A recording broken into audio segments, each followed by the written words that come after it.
этом видео мы расскажем о 9 самых распространенных ошибках и о том, как их избежать. Неправильное планирование времени подготовки.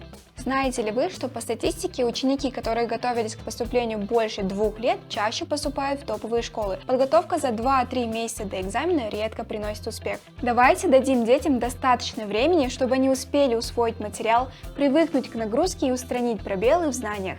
Ставка на зубрежку вместо развития мышления. Зубрежка типовых задач может помочь только в краткосрочной перспективе, но для поступления в такие школы, как НИИ и РФМШ, важно развивать логическое мышление. Работайте над задачами, которые требуют креативного мышления, и проводите больше времени за обсуждением задач с ребенком. Игнорирование стресса у ребенка. Все дети разные, кто-то спокойно справляется с учебой, подготовительными курсами и тренировками, но для других такой график может стать непосильным стрессом. Давайте нагрузку ребенку постепенно, чтобы он привык к режиму и успел адаптироваться.